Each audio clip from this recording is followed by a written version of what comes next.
নজর রাখবো পরের খবরে। নিউ টাউনের সোনা ব্যবসায়ী খুনের ঘটনায় প্রথম চার্জশিট, আর সেই চার্জশিটেই জলপাইগুড়ির রাজগঞ্জের অপসারিত বিডিও প্রশান্ত বর্মনকে পলাতক বলে উল্লেখ। এতদিন হয়ে গেল, এখনো কেন পলাতক?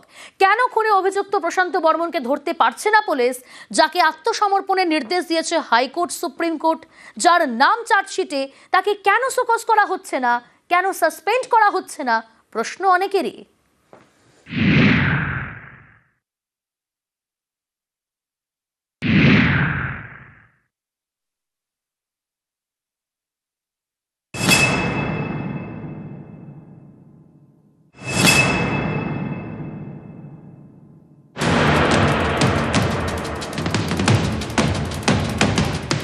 গত বছরের 30শে অক্টোবর নিউ টাউনে যাত্রাগাছি থেকে সোনা ব্যবসায়ী স্বপন কামিল্লার দেহ উদ্ধার হয়। তখন জলপাইগুড়ির রাজগঞ্জের বিডিও ছিলেন প্রশান্ত বর্মন। তার বিরুদ্ধে খুনের অভিযোগ দায়ের করে নিহতের পরিবার। এই ঘটনায় বিধাননগর আদালতে বুধবার প্রথম চার্জশিট পেশ করে বিধাননগর পুলিশ। বিধাননগর পুলিশের চার্জশিটে প্রশান্ত বর্মন সহ 6 জনের নাম। প্রশান্ত বর্মনকে পলাতক বলে উল্লেখ করা হয়েছে। খুনে অভিযুক্ত প্রশান্ত বর্মন, তাকে গত 23শে জানুয়ারির মধ্যে আত্মসমর্পণের নির্দেশ দেয় সুপ্রিম কোর্ট। কিন্তু তিনি এতটাই বেপরোয়া যে আত্মসমর্পণ করেননি। এরপরে তাকে বিডিওর পদ থেকে সরিয়ে দেওয়া হয়। কিন্তু অনেকেরই প্রশ্ন, প্রশান্ত বর্মনকে কেন শোকজ করা হয়নি, কেন তাকে সাসপেন্ড করা হয়নি? সোনা ব্যবসায়ীকে খুন করা হয় গত অক্টোবরে, তারপর 3 মাসের বেশি কেটে গিয়েছে। এতদিনেও কেন প্রশান্ত বর্মনকে ধরতে পারল না পুলিশ? গত অক্টোবরে নিউ টাউনে যাত্রাগাছি থেকে সোনা ব্যবসায়ী স্বপন কামিল্লার দেহ উদ্ধার হয়। জলপাইগুড়ির রাজগঞ্জের বিডিওর বিরুদ্ধে খুনের অভিযোগ দায়ের করে নিহতের পরিবার। নিজেকে বাঁচাতে বারবার চেষ্টা করেন তৎকালীন বিডিও প্রশান্ত বর্মন। নিম্ন আদালত, হাইকোর্ট, সুপ্রিম কোর্ট কিছুই বাদ যায়নি। প্রশান্ত বর্মনকে আত্মসমর্পণের নির্দেশ দেয় সুপ্রিম কোর্ট, কিন্তু আত্মসমর্পণ করেননি পুলিশ। এতদিনেও তাকে ধরেনি। এবার সেই খুনের ঘটনায় প্রথম চার্জশিট দিল পুলিশ। সেখানে খুনে অভিযুক্ত প্রশান্ত বর্মন পলাতক বলে উল্লেখ করা হয়েছে। নিউজ 18 বাংলা। আর কয়েক মাস পর রাজ্যে বিধানসভা ভোট, আর ভোটের আগে একসঙ্গে 3 মতুয়া মহাসংঘ মিলে হবে এবারের মতুয়া মেলা। 17ই মার্চ থেকে শুরু।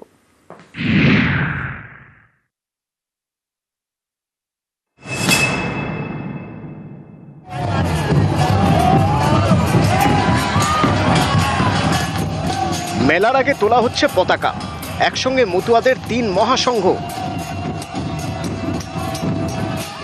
সামনে বিধানসভা ভোট, তার আগে উত্তর 24 পরগনার বনগাঁ ঠাকুরনগরে এবার একসঙ্গে মতুয়ারা।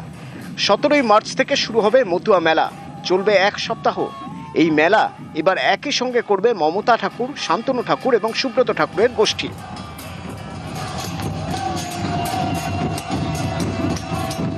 রাজনৈতিক বিরোধিতা বা সাংগঠনিক বিরোধিতা যাই থাকুক না কেন, মেলাটা কোটি কোটি ভক্তদের একটা আবেগ, ঠাকুরবাড়ির একটা ঐতিহ্য। সেই কারণে আমরা সম্মিলিতভাবে মেলা করবার সিদ্ধান্ত নিয়েছি। আশা করা যায় 100তে একটা নিশান তোলা মানে আগামী দিনে যে মেলাটা হচ্ছে সেটা 100তে হওয়ারই আমাদের সম্ভাবনা। এবং আগামী দিনে ঠাকুরবাড়ি যে কর্মকাণ্ড বা অনুষ্ঠানগুলো যেগুলো সঙ্গে সবাই মিলে করা উচিত, সেগুলো অবশ্যই করবে। মমতা ঠাকুর তৃণমূলের রাজ্যসভার সাংসদ, শান্তনু ঠাকুর বনগাঁর বিজেপি সাংসদ, কেন্দ্রীয় প্রতিমন্ত্রী, আর সুব্রত ঠাকুর বিজেপির গাইঘাটার বিধায়ক। এই 3 নেতার 3 গোষ্ঠী। মমতা ঠাকুরের মতুয়া মহাসংঘ, শান্তনু ঠাকুরের মতুয়া মহাসংঘ এবং সুব্রত ঠাকুরের মতুয়া মহাসংঘ। অভিযোগ, 3 পক্ষের মধ্যেই রয়েছে চাপানুতোর। এর আঁচ পড়েছে মেলাতেও। 2024 সালে ঠাকুরবাড়িতে তুমুল অশান্তি বাধে। মেলার টাকা কারা তুলবে এ নিয়ে শান্তনু ঠাকুর এবং মমতা ঠাকুরের অনুগামীদের মধ্যে ঝামেলা হয়। মতুয়াদের বড়মা বিনাপানি দেবীর ঘরের তালা ভেঙে ভিতরে ঢোকেন শান্তনু ঠাকুর। অভিযোগ, ঘর দখল করেন। 2025 সালের মেলায় আলাদা আলাদা পতাকা তুলে মমতা ঠাকুর এবং শান্তনু ঠাকুরের মহাসংঘ। এবার সামনে বিধানসভা ভোট, তার আগে একসঙ্গে 3 মহাসংঘ, একসঙ্গে মতুয়া মেলা। শান্তনু ঠাকুর, সুব্রত ঠাকুর, মমতাবালা ঠাকুর, এই যে একত্রিতভাবে আজকের একটা নিশান উত্তোলন হয়েছে, এর জন্য মতুয়া সমাজ আনন্দিত, গর্বিত। বনগাঁ থেকে অনিরুদ্ধ কীর্তনিয়া, নিউজ 18 বাংলা। বাড়ি বাড়ি টয়লেট তৈরির জন্য টাকা বরাদ্দ করেছে রাজ্য সরকার, আর সেই টাকা আত্মসাতের অভিযোগ। আলিপুরদুয়ারে অভিযোগের আঙুল পঞ্চায়েত সমিতির বিজেপি সদস্যর স্বামীর দিকে। তিনি মানতে নারাজ।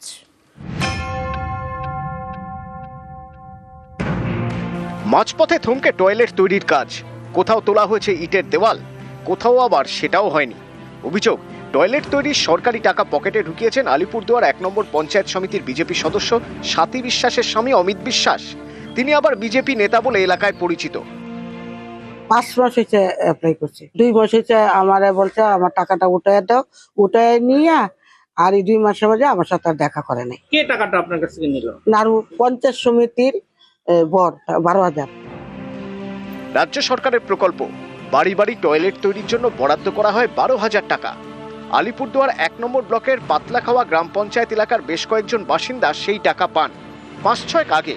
অভিযোগ, এরপরে এই উপভোক্তাদের বাড়ি যান পঞ্চায়েত সমিতির বিজেপি সদস্য স্বাতী বিশ্বাসের স্বামী অমিত। টয়লেট তৈরি করে দেওয়ার আশ্বাস দেন। অভিযোগ, কারো কাছ থেকে 6,000 টাকা নেন, কারো থেকে 10,000 টাকা। এও অভিযোগ, টাকা নিলেও টয়লেটের কাজ শেষ করেননি তিনি। এরপরেই বিডিওর দ্বারস্থ হন স্থানীয়রা। টাকা 12,000 উনি আসছে পঞ্চায়েত, আমাকে বলছে টাকা ওটাই দাও, টাকা আমি ওটাই দিছি। তারপরে এইটুকু কাজ করে এখন খেলে আজ বানাবে কাল বানাবে, বানাতে পার না। টাকা দিয়েছি নাড়ু বিশ্বাসকে, এই কমপ্লেন করতে বাধ্য, বিডিও অফিসে কমপ্লেন। আমার যে কাজ আছে কাজগুলো আমি সেই সঠিকভাবে করি, কিন্তু লোকের কাজ কমপ্লিট যতক্ষণ না হয় সে আমাকে কোনো সময় টাকা দেয় না। এটা স্যার কোনোদিন দিতে পারে? যদি পারিস আমাকে আর একটা ব্যবস্থা করে দিলে একবারে 2টা করার চেষ্টা কর। তাই আমি বলছি 2টা তো এক সিস্টেম হয় না। বিজেপির যেহেতু আমার হিসেবে পঞ্চায়েত সমিতি, তাই আমি গরিব মানুষের কাজগুলো করে দিই। ডাইরেক্ট বেনিফিশিয়ারিদের অ্যাকাউন্টে টাকা দেয় পঞ্চায়েত সমিতি, তার বর। তাদের কিন্তু অন্যায়ভাবে গরিব মানুষের টাকা নিয়ে তারা বলছে যে আমি বানিয়ে দিব, টাকাটা আমার হাতে দিন। এটা কিন্তু কোনো নাই, নিয়ম নেই। কিন্তু সে ঠকিয়ে যে টাকা নিল, টাকা নেওয়ার পরও কাজ করলো না। আইনগতভাবে আমরা বিডিওর সাথে আমরা বসছিলাম, তারপরে আইনানুগ ব্যবস্থা আমরা অবশ্যই নেব। আলিপুরদুয়ার থেকে রাজকুমার কর্মকার, নিউজ 18 বাংলা। রাজ্য সরকারের টাকায় বাংলার বাড়ি, আর সেই টাকা পেয়েছেন বিজেপির নেতারাও একাধিক জেলায়।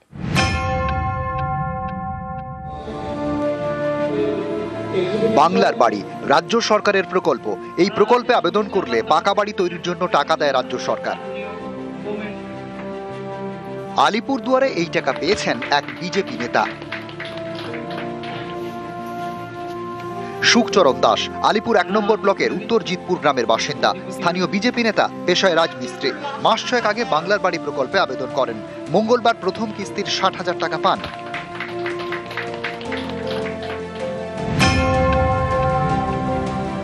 এটা আমাদের মাননীয় মুখ্যমন্ত্রী এখন দিছে, এখন বাড়াবো, খুশি আশা করবো।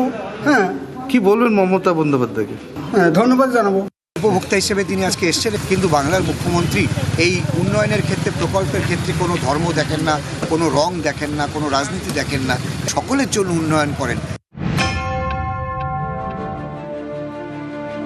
শিলিগুড়ির নকশালবাড়ি, এখানকার রঘুজোতের বাসিন্দা ঝরিয়া ওরাও, স্থানীয় বিজেপি নেতা, পেশায় দিনমজুর। সম্প্রতি তিনিও বাংলার বাড়ি প্রকল্পের প্রথম কিস্তির টাকা পান। পাওয়ার যোগ্য, এবং সরকার যদি দেয় এইভাবে গ্রামের মধ্যে, তো গ্রামের লোকের উন্নতি হবে।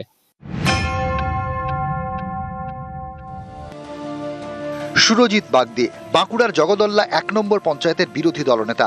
তাঁর স্ত্রীও পেয়েছেন রাজ্য সরকারের বাংলার বাড়ির টাকা। সরকার তখন দিয়েছে, আমি বাড়ি পেয়েছি, এটা আমি খুব আনন্দ। নিউজ 18 বাংলা। নিউজ